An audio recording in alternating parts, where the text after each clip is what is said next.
Welcome back to our show. Did money make your list of resolutions for the new year?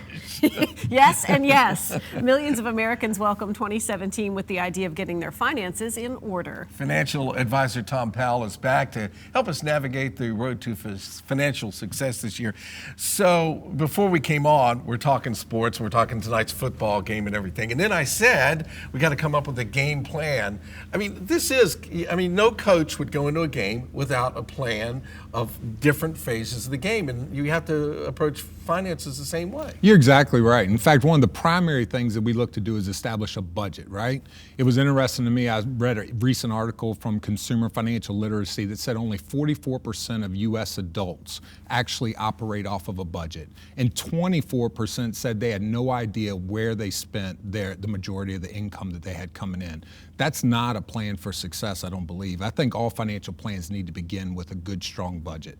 Well, Tom, I have a good follow-up question for you on that then. Sure. I get the concept, develop a budget. I see how it works, like this makes sense to me. But we have so many variable expenses, not even the ones that are just discretionary, but variable expenses. The car breaks down, you got to pay for that. There's something else that comes up, or oh, you only have that bill once a year. How do you work that into a budget? Well, there's strategies for that as well. You know, quite often what we need to do is we need to anticipate the unexpected, and I don't think many of us do that well enough.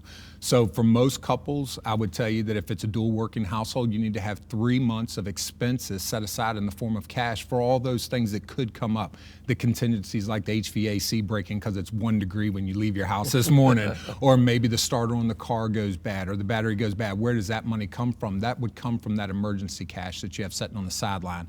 For a single household, a single working household, I would tell you probably 6 months of expenses is probably more apropos. Wow.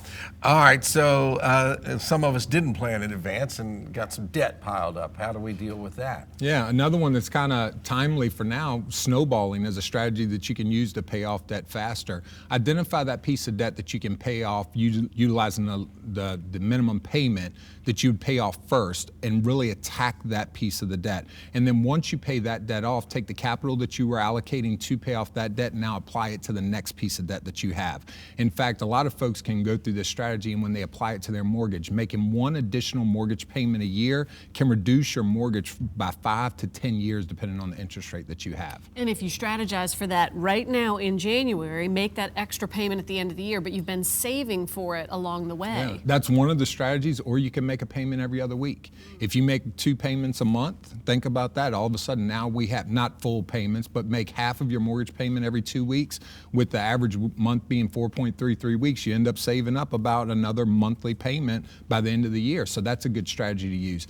Any type of application to the principal would only benefit you down the. I think you just answered my next question was, if we can't afford an extra payment, if we just put a little extra in each payment, that's going to help too? Absolutely, that will help. Any type of reduction in principal. Now, it is important to understand that that will not reduce your minimum monthly payment that you're going to have, but you're going to get ahead on the principal, which means there's less interest accruing on it, which means you're going to pay it off much faster. Probably a better idea to do it as you go, to tuck it away, because I'd see that like little pile of money and think, ooh, some cool boots. Yeah, it gets tempting, doesn't it? It gets tempting, doesn't it? Yeah. Yeah. All right, let's, the extra obviously is very important.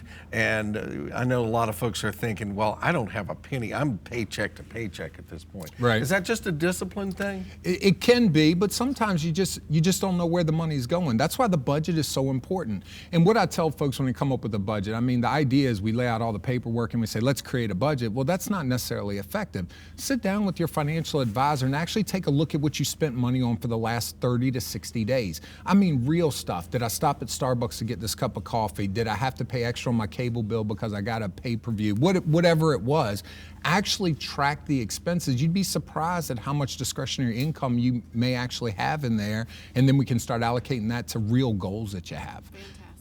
Extra tip that you put in there was save $1 a day by the end of the year. You'd have $365. That's right. That's Great right. advice. Thank you so much, Tom. Good Thank to see you guys for having me. Great tips. We appreciate him coming in today.